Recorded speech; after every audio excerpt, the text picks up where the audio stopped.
یہ ہے کہ کیا یہ دن جس کی یاد میں مناتے ہو، کیا اس کی زندگی میں بھی کبھی یہ دن آیا ہے کہ نہیں آیا ہے؟ صرف اتنے سے سوال کا جواب دے دو، کبھی اس کی زندگی میں بھی یہ دن آیا ہے کہ نہیں آیا؟ 40 سال پہلے کی بات چھوڑ دو اور 23 سال بعد کی بات کرو جو نبوت کا زمانہ ہے۔ کیا 13 سال مکے میں، 10 سال مدینے میں میرے آقا نے کبھی یہ دن منایا ہے کہ نہیں منایا؟ کہتے ہیں تم گستاخ ہو، سوال کیوں پوچھتے ہو؟ ہم نے کہا معافی مانگ لیتے ہیں، لیکن اتنی بات تو بتلا دو کہ نبی کے بعد اس کائنات کے اندر کوئی نبی کا دوست بھی حکمران رہا ہے کہ نہیں رہا ہے؟ کبھی نبی کے یاروں کی بھی حکومت آئی ہے کہ نہیں آئی ہے؟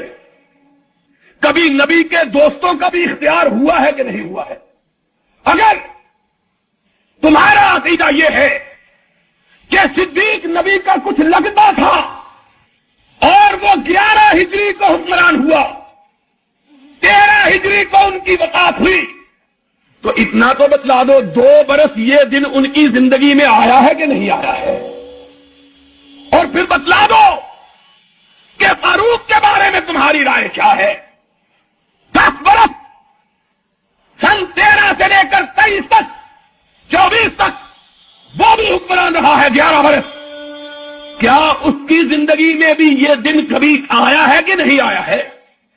پھر 12 برس، اس کے بعد نبی کا اپنا داماد 2 بیٹیوں کا شوہر عثمان حکمران رہا ہے، کیا اس کے دور اختیار میں بھی کبھی یہ دن آیا ہے کہ نہیں آیا ہے؟ پھر اس کے بعد ان کی چھوٹی بیٹی کا شوہر اور ان کے بیٹوں کا باپ، حسنین کا باپ علی مرتضی 35 ہجری سے لے کر 40 ہجری تک حکمران رہا ہے۔ 5 سال اس کے زمانے میں بھی یہ دن آیا ہے کہ نہیں آیا ہے؟ ان کے بعد خود ان کا اپنا لخت جگر، اپنا نواسا حسن 8 برس حکمران رہا، ان کے دور میں بھی ربیع الاول گزرا، کیا انہوں نے بھی یہ دن منایا ہے کہ نہیں منایا؟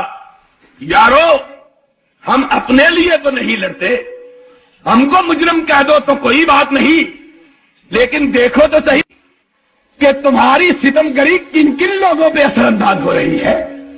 اگر یہ دن نہ منانا جرم ہے تو بتلاؤ قیامت کے دن صدیق کو کیا کہو گے، فاروق کو کیا کہو گے، عثمان کو کیا کہو گے، حیدر کرار کو کیا کہو گے، نبی کے بیٹے حسن کو کیا کہو گے؟ ان پر کون سی پردے جرم لگاؤ گے؟ جو اگر تم یہ کہو کہ ہم بھی اسی جرم کے مرتکب جس کے یہ مرتکب تھے، تو ہمارے نصیبے کا کیا کہنا کہ ہم بھی اسی صف میں کھڑے ہوں جس صف میں صدیق و فاروق کھڑا ہو؟ پھر اس سے بڑی ہمارے نصیبے کی بات کیا؟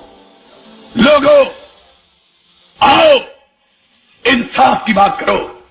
آج تمہارا ملک اس بات کا متحمل نہیں ہے کہ معمولی باتوں کو، ان باتوں کو جن کو تم نے خود تراشا ہے، نہ قرآن میں جن کا ذکر، نہ محمد کے فرمان میں جن کا تذکرہ، ان باتوں پہ لڑ کے امت کو بانٹ رہے، امت میں تفرقہ پیدا کر رہے، امت میں خلفشار پیدا کر رہے، امت میں انتشار پیدا۔ آج امت کو اتحاد کی ضرورت ہے، آج امت کو اتفاق کی ضرورت ہے۔